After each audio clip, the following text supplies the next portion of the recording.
I was the foolish rich second-generation heir in a story centered on a powerful female lead. After breaking up with the heroine, my family soon collapsed, leaving me drowning in debt, until one night, when I was working as a designated driver, I ran into the heroine again. She had just walked out of a hotel, holding onto her fiancé's arm, looking down at me from above. She watched as he humiliated me and made things difficult for me, but the next day, she came looking for me again. She said, "Unless you personally experience it once, you will never understand the inferiority and humiliation I once felt." I apologized to her in guilt, and she condescended to be with me again, a so-called happy ending that satisfied everyone. So, after awakening, I broke up with her at lightning speed. She waited outside the villa, eyes red as she asked me why. I told her, "You bring misfortune to your partner. You drain my family's fortune." Chapter 1. A flood of memories from the original book rushed into my mind as I stood with Willow at the entrance of a Michelin 3-star restaurant. The waiter looked at her worn-out clothes with a troubled expression. The waiter said, "Miss, people who are not properly dressed are not allowed to dine in our restaurant." Willow stared at me coldly. "Do you find it funny to humiliate me? Does watching me make a fool of myself make your noble status even nobler?" Rubbing my aching temple, I asked, "You think I did this on purpose?"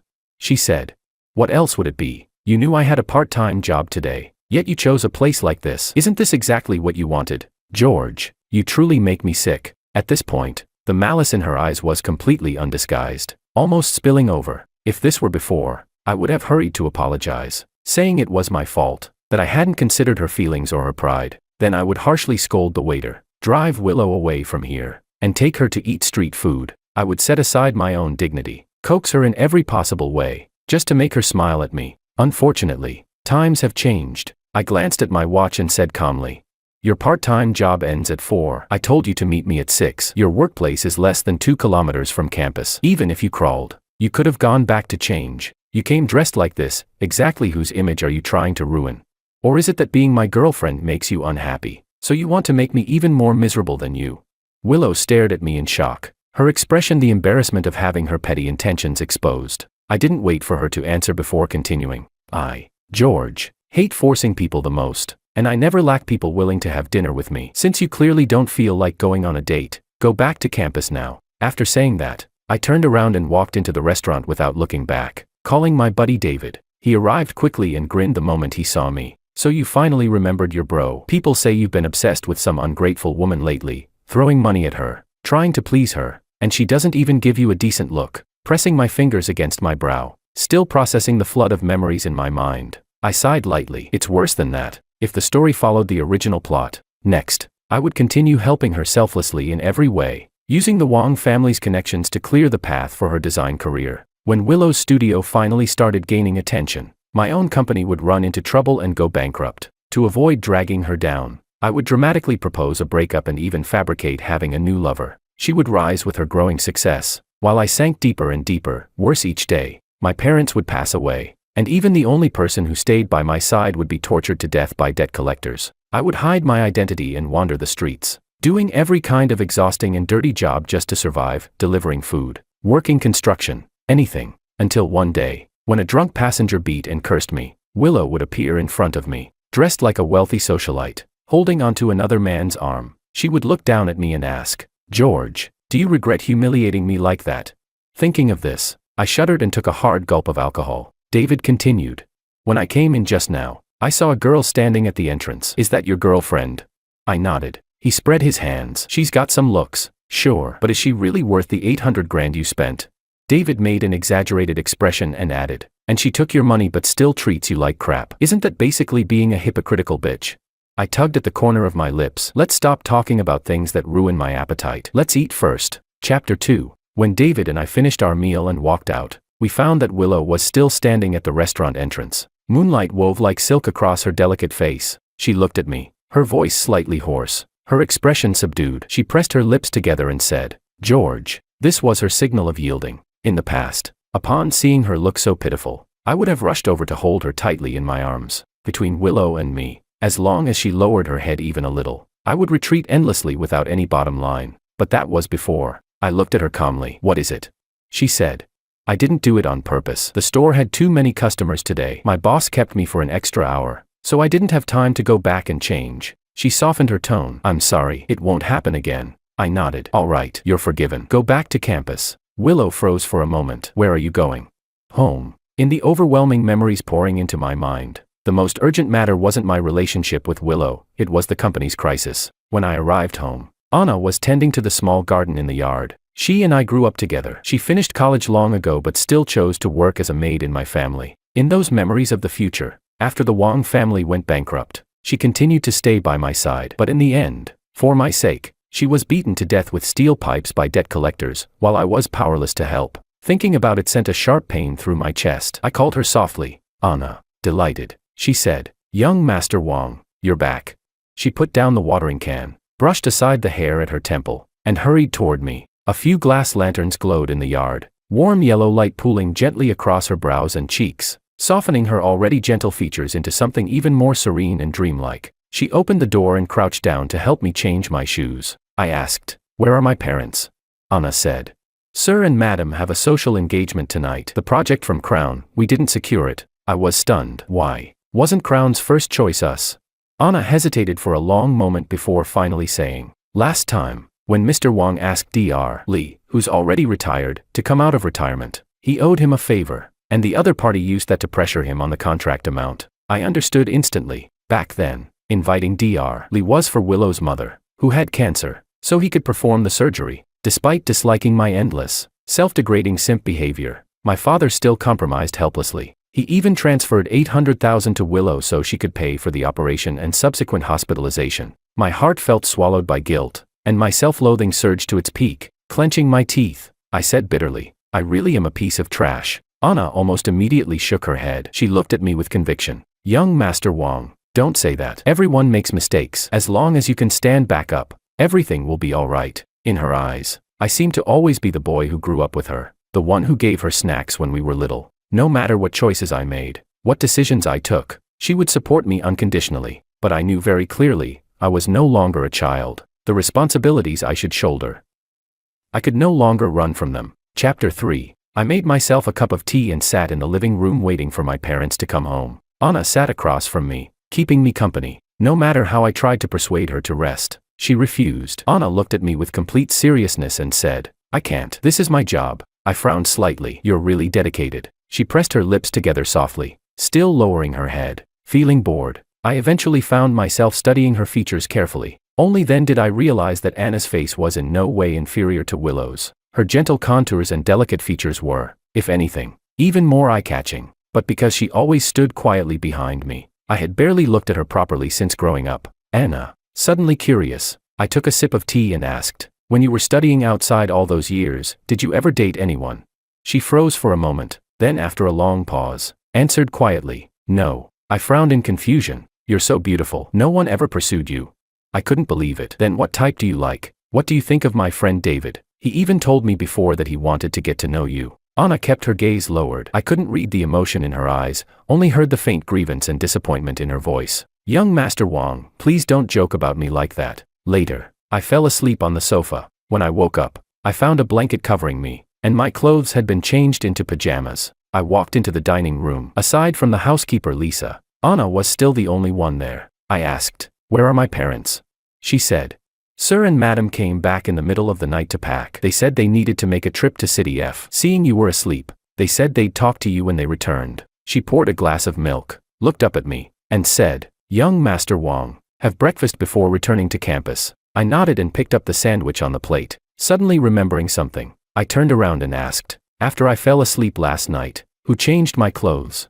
Almost instantly, Anna's cheeks, and even the tips of her ears, flushed bright red. She stepped back abruptly, looking completely flustered. "I'm sorry, young Master Wang." I kept my tone calm, just asking casually. "No need to be so nervous." I hadn't expected such a strong reaction. Her eyes, staring at me, rippled like the surface of a spring lake. For a moment it made me dazed. Anna seemed to realize her lapse in composure and quietly collected herself. A moment later, she said gently, "Young Master Wang, please eat your breakfast. You still have to go to school afterward." The Maybach stopped at the school gates. I pushed the door open and got out. Just as I walked near the academic building, I ran straight into Willow. Under the sycamore tree a few steps away, her slightly curled long hair swayed as she lifted her head, speaking softly to the man standing in front of her. Makoto, Willow's fiancé many years later. In the original storyline, He had secretly loved Willow for years but, due to his inferiority complex, never dared to confess. Because of that, he detested me deeply, but when he finally rose to success and was about to marry Willow, he discovered she still couldn't forget me,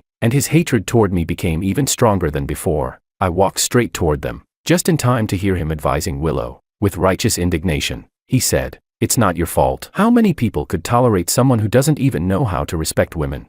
Willow pressed her thin lips together. "I know. Don't worry." Makoto looked at her helplessly, his tone filled with indulgence. "He humiliates you again and again. It breaks my heart, Willow. But the next second, if your heart aches so much, then you pay back the 800 grand for her." I let out a cold laugh and said, "Giving you money and finding you a doctor counts as humiliating you. Then let's switch, you come humiliate me." Makoto snapped angrily. "George, yes, you're rich, but it's all because of your family. What abilities do you have? If one day your family goes bankrupt, would you still dare act so high and mighty in front of us?" My mind buzzed. The Makoto in front of me overlapped perfectly with the Makoto from the original plot. Back then, Willow and I had not seen each other for over 5 years. When we met again, Makoto had soared to success, Willow's career was thriving, and I had nothing. With his arm around Willow's shoulders, he threw a handful of cash onto the ground and stepped on my fingers as he said, "See, without you, I can still make Willow happy, but the people around you, none of them end well. George, you are the real curse, the one who ruins everything. If I ever lived like you do, I'd rather die." Provoked by his words, already on the brink of mental collapse, I attempted to end my life. Willow arrived just in time and stopped me, and in the original story, the first thing I did after waking up was kneel before the heroine, repent for my past attitude, and beg for her forgiveness. Chapter 4. But why should I apologize? If she felt humiliated, she could have refused to take my money, refused my help. Instead, she accepted everything, every benefit, every favor, and in the end put on the face of a victim so that everyone who saw me would say, "You owe her an apology." Absolutely shameless. I stopped wasting words and slammed my fist straight into Makoto's face. With a loud thud, he was caught off guard, stumbling back half a step, nearly falling to the ground. Seeing this, Willow hurried forward to steady him, glaring at me with resentment as she said, "George, will you ever stop? Makoto and I are just friends. If you're so angry, then come at me." Yet the very next second, when she saw me raise my hand, she instinctively hid behind Makoto. Makoto felt even more protective. He said, "Willow, don't demean yourself like this." "I'm fine. What a pair of tragic lovebirds," I said with a laugh. Then I looked at Willow, who was hiding behind Makoto, and asked, "Weren't you telling me to come at you? Then come here." Willow rolled her eyes. "Is this fun for you? If you're still angry about last night, I can apologize. So you just can't bear to take the slap yourself, huh?"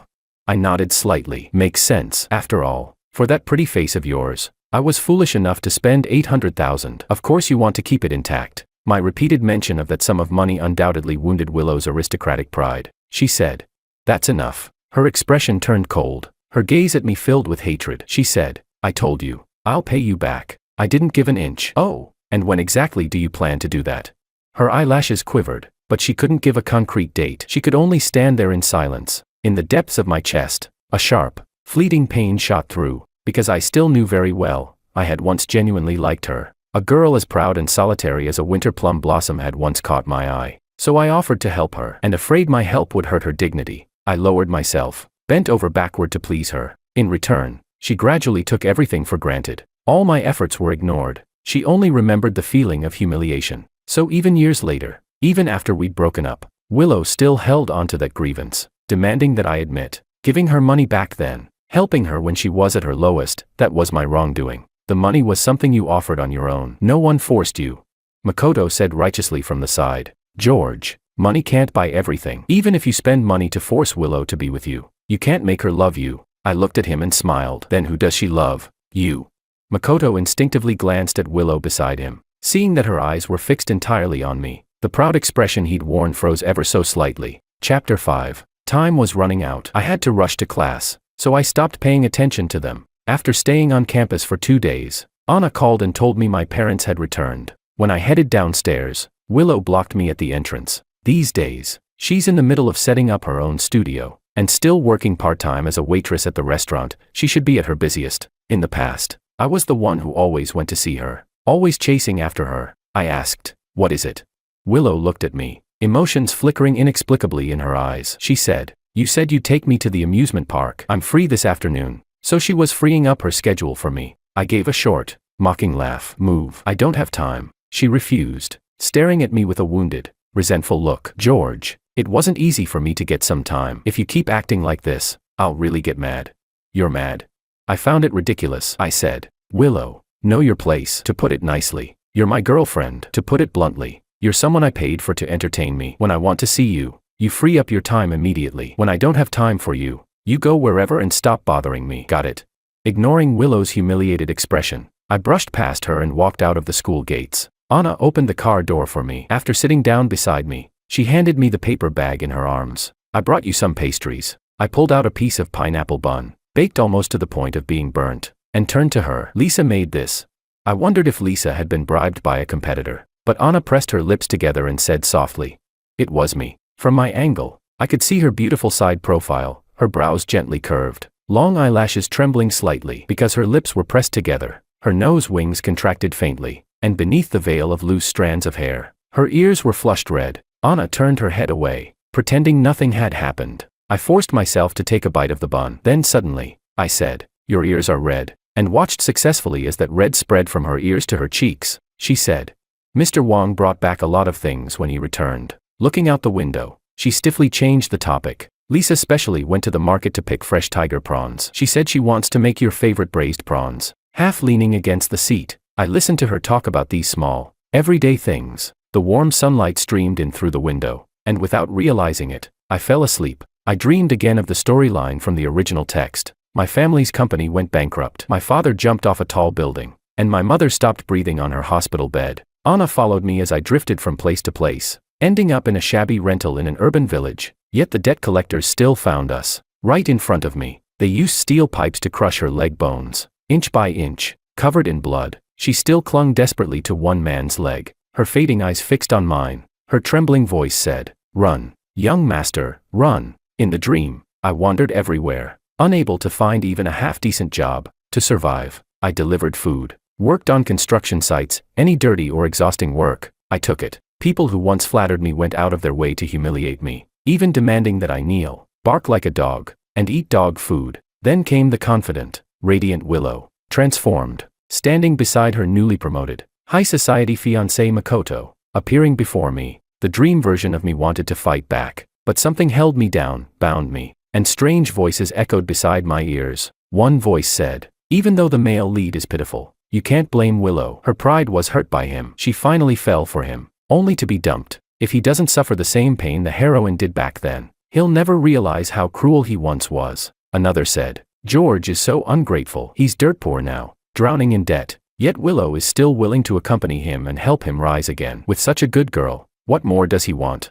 Terrified, I opened my eyes wide, looking everywhere, trying to find the source of these voices, but there was nothing, no one. Young Master Wong, Brother Wong." Familiar voices drifted into my ears, like a sudden beam of light piercing through darkness. I jolted awake and saw Anna's face, filled with worry and panic, right in front of me. She was very close, her warm breath brushed against me. It was Anna, alive. Everything in the dream had not happened. Not yet. I stared blankly at her, my vision gradually blurring. She grew flustered, opening her lips but unable to form words. I held her hand, feeling the warmth in my palm, finally dragging myself out of the nightmare and back into reality. I said, "Anna, you can't die." She lowered her eyes. The fingers of her hand, caught in mine, curling slightly. She said, "With the young master's order, I will not die." Chapter 6. After dinner at home, I asked my dad to come with me to the study. He asked, "What is it? Is it that girlfriend of yours needing your help again?"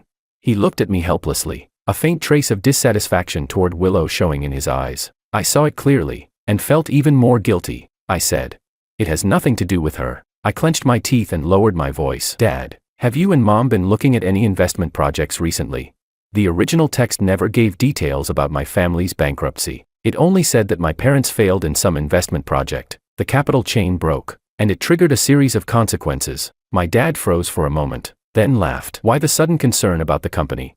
But even as he said that, he still opened his computer and showed me their recent investment and cooperation plans without holding anything back. At first glance, I didn't see anything unusual, until I found a familiar name among the partners of one of the projects. Martin. If I remembered correctly, in the original text, this man was Willow's closest male friend. 5 years later, the one who helped her significantly in her career. If that was the case, my family's bankruptcy, my parents' and Anna's deaths, all the tragedies of my life, could they all be tied to Willow? My heartbeat suddenly sped up, the rush of blood roaring in my ears. I took several deep breaths, trying to keep my tone even as I asked, "Why choose this project?" My dad glanced at it and said, "Oh, that kid Martin approached us first. Your mom and I looked over the proposal and thought it was decent. So we put it on the shortlist. We haven't signed anything yet." A thread of clarity seemed to slowly form in my mind. I stared at Martin's name for a long time before speaking again. I said, "Next time you meet with him, can you bring me along?"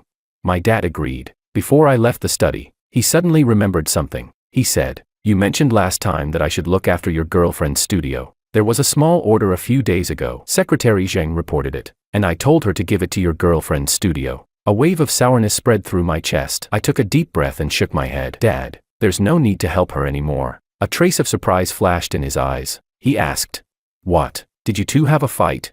I replied, "It's nothing. I just don't like her anymore." The next few days, since I didn't have classes, I went to the company to learn the business. Only then did I learn that my mom had arranged for Anna to work there as an assistant. My mom said, "Anna is actually very capable. It wouldn't be a problem to put her in a management position, but she only wants to work as an assistant." Anna was adjusting the cushions on the sofa. Hearing this, she smiled. "It's an honor that Madam thinks so highly of me, but I'm more afraid people might misunderstand and think you're being biased in official matters. Being an assistant is enough for me." She knelt slightly to place the cushion back in its spot. The fabric of her maid-style uniform tightened slightly, outlining her elegant curves. The short black skirt draped along the line of her legs, revealing a portion of her fair calf. George.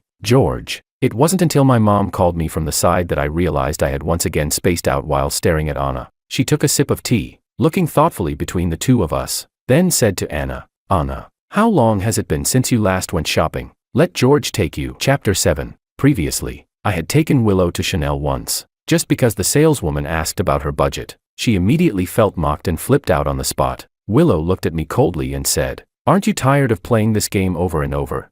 She turned and walked away. I coaxed her for a long time before she finally gave me a smile. Naturally, in the original text, this incident also became one of my crimes. Just one piece of clothing you casually gave her could cover her mother's medical expenses for half a month. It's like a blatant slap across her face. Do you know how deeply that wounded Willow's pride? Now, Anna followed behind me as we entered the store, her expression as calm as ever. The saleswoman brought out the newest Wang collection. I asked Anna to pick a few pieces to try. After she finished, I was about to pay when Anna took out her own card. She said, "I'm the one buying clothes. Why would young Master Wang pay for me?" I froze for a second, but she smiled gently and said softly, "Young Master Wang, don't worry. I've managed to save some money over the years." In the end, I couldn't win against her. I watched her swipe her card with my own eyes. After leaving the mall, I hadn't yet decided where to go next, when suddenly, from a distance, I saw a familiar figure. Willow. Because I had spoken too harshly that day, she hadn't contacted me at all these past few days, which honestly had made things easier for me. But now, at an hour when she was supposed to be busy at her studio, she walked into a nearby restaurant with a man. My brows furrowed. I followed with Anna. We found a corner seat. After waiting a long while, they finally came out of a private room. I took out my phone and, through the cover of a few plants, snapped a photo of Willow and the man. I asked, "Who is this? Have you seen him before?" Anna looked at the photo, surprised. "It's Martin." As expected, I saved the photo twice as backup, put my phone away, and through the glass watched Martin open the car door for Willow, sending her back to campus. Willow was impeccably made up today, stylishly dressed, nothing like the girl who had been stopped at the restaurant door just half a month ago. I laughed and asked Anna, "Do you think I was blind?" She shook her head. "It's not young Master Wang's fault. It's greed, someone letting dark desires take root." She poured my wine, cut my steak for me, and gently advised, "Eat first. After we return, we'll tell Madam and Sir about this. There's no need for you to worry." Anna knew very well how decisive my father was in the business world, so she wasn't concerned. If it were the former me, I wouldn't be worried either. But in that so-called original text, it was exactly Willow and Martin's crude little scheme that destroyed the Wang family, a family that had grown steadily for decades. Steam rose from my plate, warming Anna's pale fingers until they turned slightly pink. On impulse, I reached out and took her hand. She instinctively tried to pull away, but I held tighter. Her cheeks flushed. "Young Master Wang." Her soft voice trembled, like a feather brushing lightly across my heart. Looking into her misty eyes, I asked in a low voice, "If I tell you something unbelievable, would you be willing to believe me?" Chapter 8. In the villa garden late at night, the moonlight wove itself like silver threads. Anna sat across from me, staring blankly, her eyes reddening as she said, "So, after I died, young Master Wang suffered that much?" I shook my head. Compared to her suffering, mine was nothing. When I thought carefully about it, everything seemed to have gone off track from the moment Willow entered my life. I fell from heaven into the dirt, while she blossomed and soared with bright wings. All the illogical twists existed solely for the sake of a grand, happy ending. I murmured to myself, but I gave her money, helped her grow, did everything I could for her. Shouldn't she have been grateful? Why would she feel humiliated? And if she felt humiliated, she shouldn't have accepted it in the first place. Looking at Anna across from me, a thought suddenly resurfaced. I asked. When I was a kid, I asked my parents to bring you into the Wang family, but I didn't give you the same education and material conditions I had. Did you ever resent me for that? She shook her head. Never. She folded her arms on the table, leaning forward slightly, her gaze steady and sincere. To be chosen by young Master Wang has always been my honor. A faint citrus scent drifted from her. Vaguely, I remembered, it was the perfume I had given her. Back then, I had been obsessed with Willow. Only when passing the counter did I recall that Anna's birthday was approaching and casually chose a bottle for her. She said, "It's getting late. Young Master Wang should go upstairs and rest." Anna spoke, breaking my thoughts. "Whatever happens, I will face it with you tomorrow." She said goodnight, but did not leave immediately. After a pause, she added, "No matter what, I won't let anything from your dream come true." Chapter 9. A few days later, I drove to Willow's studio myself. The 800,000 I had given her back then hadn't all been used for her mother's treatment. Later, she took the remaining amount and used it to set up this studio in the suburbs. When I walked in, I saw her and Makoto huddled in front of a computer, studying something. They were very close, the atmosphere unmistakably intimate. Makoto spotted me first. His expression changed. "Who told you could come in?" Such a guilty reaction, as if they'd been doing something shameful and I had caught them in the act. With my arms crossed, expression blank, I said to him, "I came to see my girlfriend. Do I need your permission?" "Get out." Willow looked at me, but she spoke to Makoto. "You go out first." Makoto shot me an angry glare, then stood up and left. Once the room held only the two of us, Willow switched back to that cold, lofty expression and looked down at me. "What is it?" "Young Master Wang suddenly has free time today and remembered to summon me, your little pastime." She still thought she could control me with her old tricks, thought I would panic, rush to apologize, and do everything I could to please her. I let out a cold laugh. "Since you know your role, why aren't you hurrying over to serve me? Maybe if you serve me well enough, I'll overlook your filthy little affair with your childhood sweetheart." She stared at me, stunned. I continued, "I gave your studio connections and handed you clients. You don't thank me, fine, but you dare act high and mighty toward me. You've got some fucking nerve, George." Willow snapped. Her voice edged with anger she could no longer contain, but I went on as if I hadn't heard her. "Willow, get this straight. This studio was built with my money. If I feel like it, a simple transfer slip and bank statement are enough to reclaim the original shares you owe me. Raise your voice at me one more time, and today you pack your things and get out. Understood?"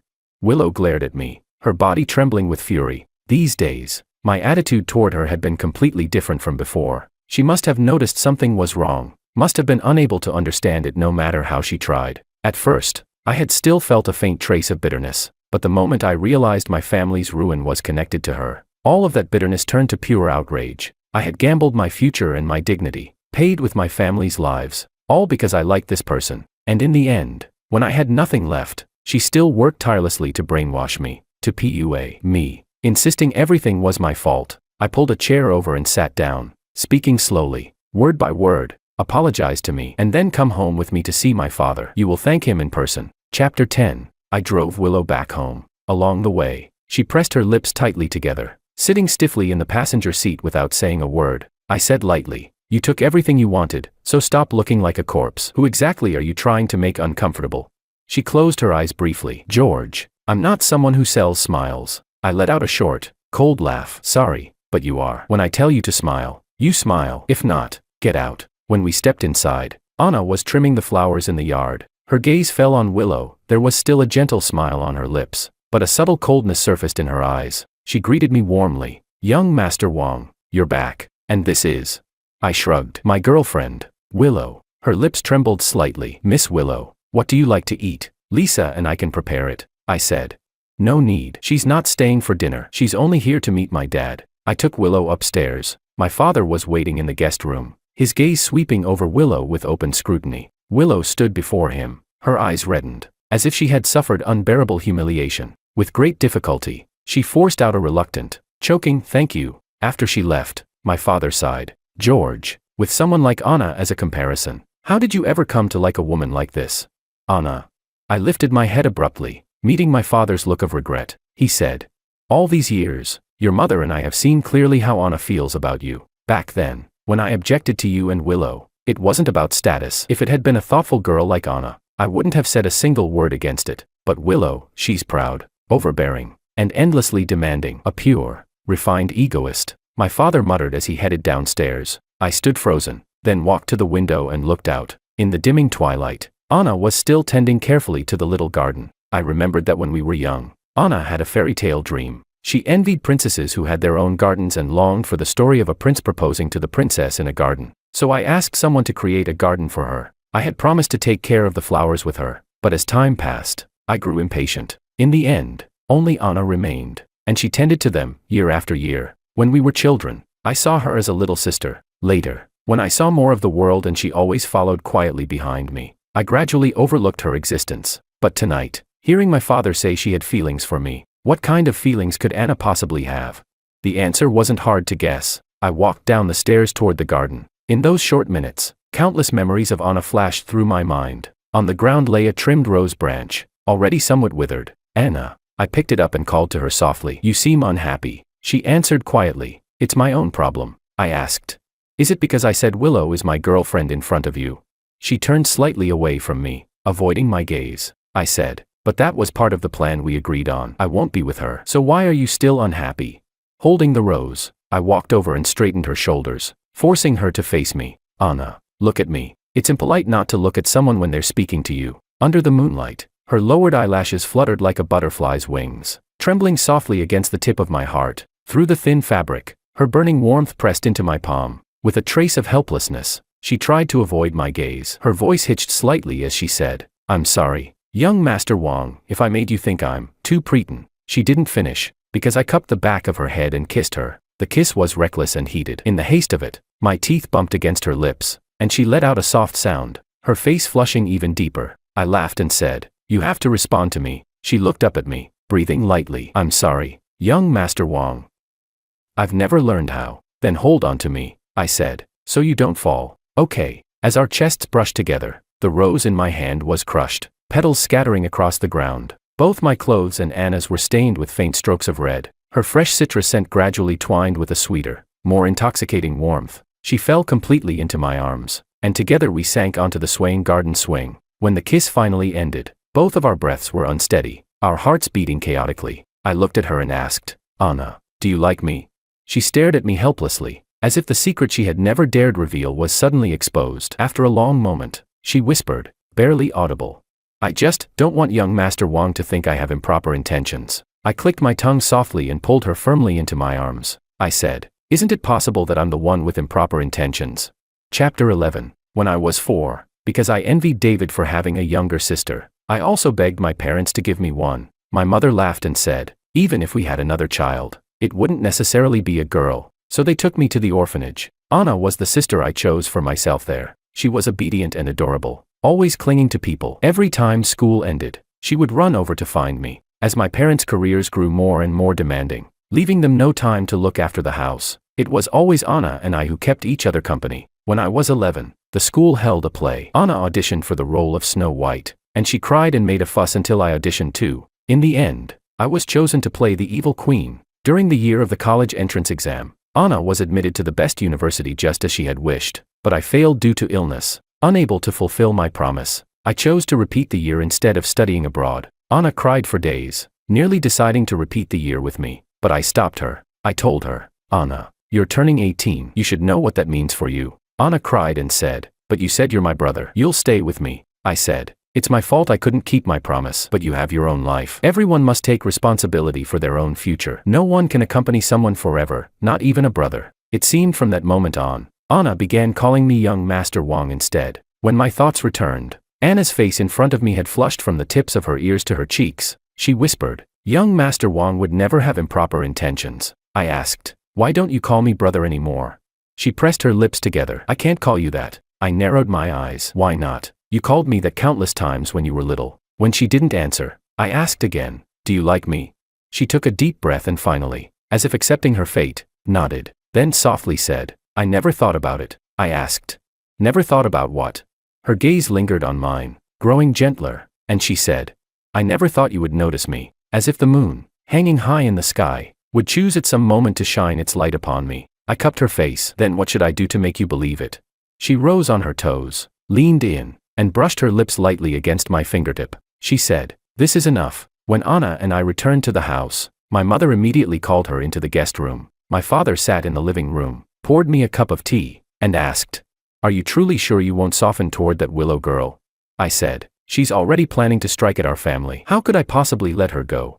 To be ruined and left with nothing, yet still remain infatuated with the very person responsible. That was nothing but a plot forced on the protagonist by some writer." My father let out a breath of relief. "I was just a little worried. After all, the way you were before, it looked like no one but her would do," I said with shame. "I was young and foolish. I couldn't judge people clearly." I added, "Fortunately, there's still a chance to make up for it." Nothing had become irreversible the way it had in the dream. Over the next month, I went to see Willow every single day, watching her expression grow more complicated with each visit. At first, she still had the energy to argue with me, throwing my cold sarcasm right back in my face. But soon, she didn't have the time, because her collaboration with Martin encountered problems. This wasn't 5 years later, and the scheme they were plotting together was one with extremely high returns and equally high risks. Willow could never have imagined that everything fell apart simply because she had stayed at my house for an afternoon, and because my father pretended to casually agree to her proposed enormous bride price. At the same time, for the project they intended to use as a trap,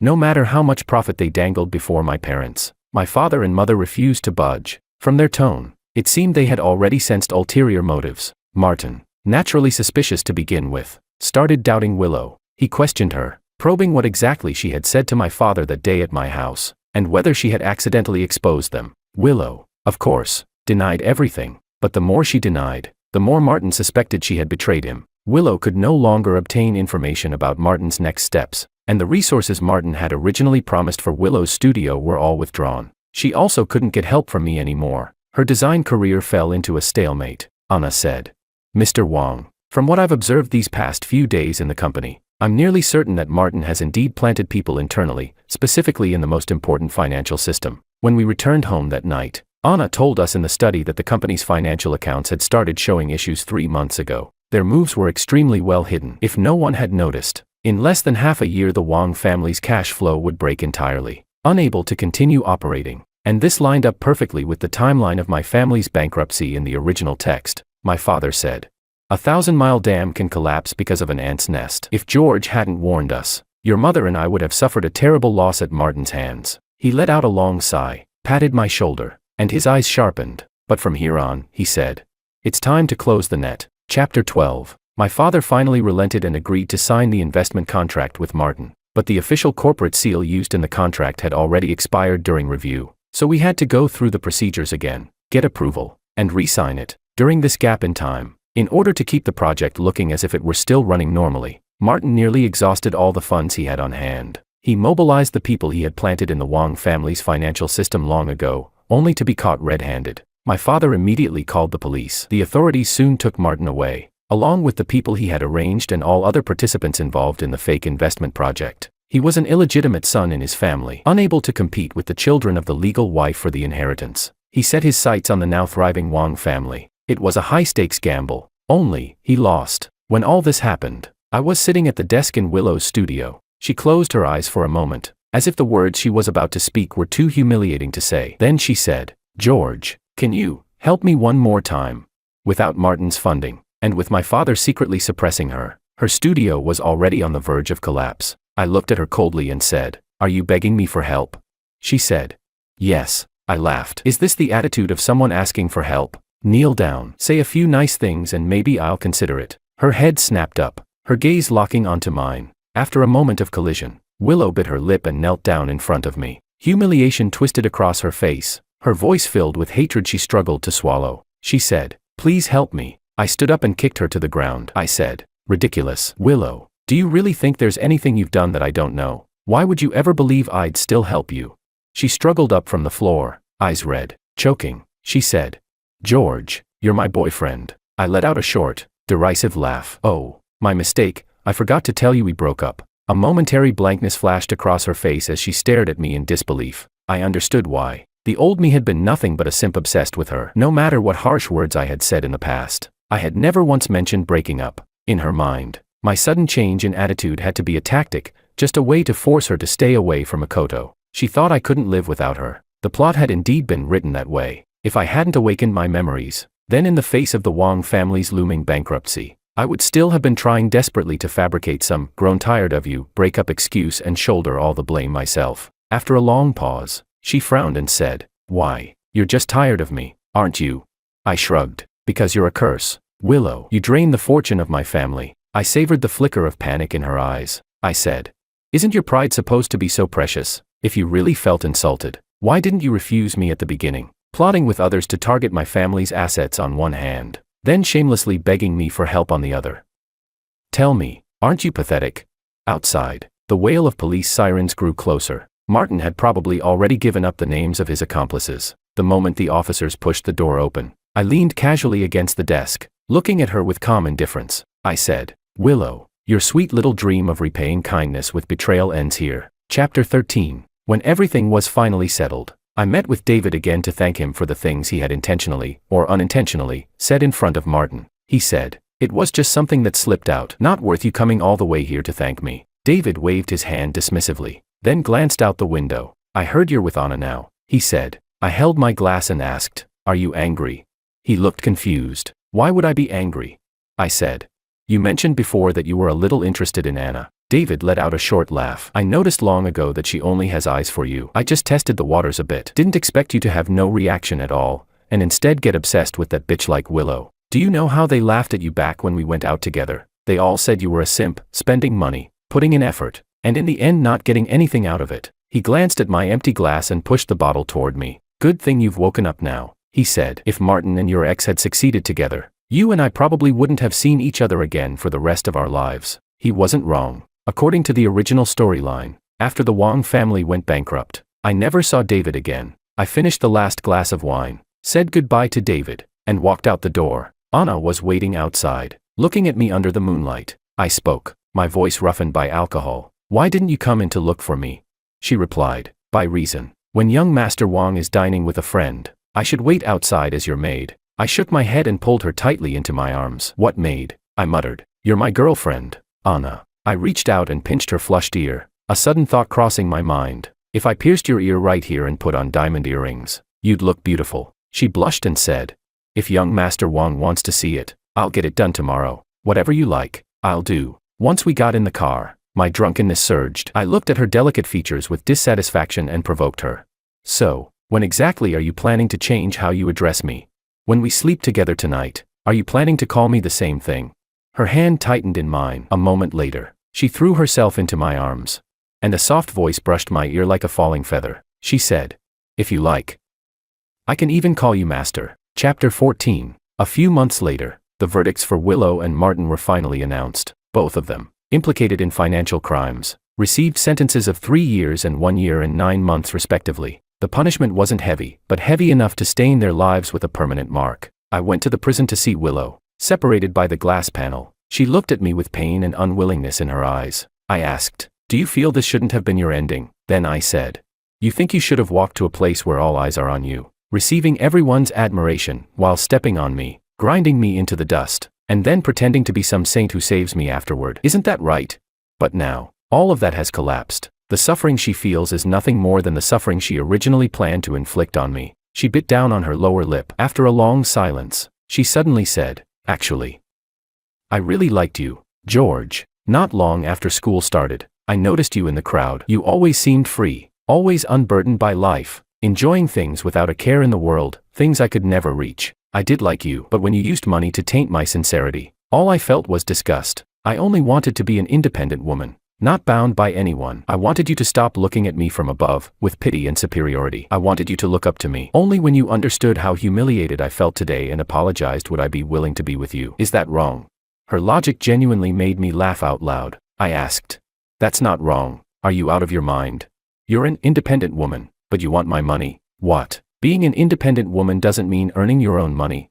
Before college we didn't even know each other. Your pain and misfortune have absolutely nothing to do with me. I gave you money to help you, you should have thanked me. If you felt insulted, you should have thrown the money in my face and told me that you, Willow, are an independent woman who doesn't need my filthy money. But you didn't. The truth is, you stayed because you coveted what my Wong family had. You're just a hypocritical slut pretending to be righteous, understand?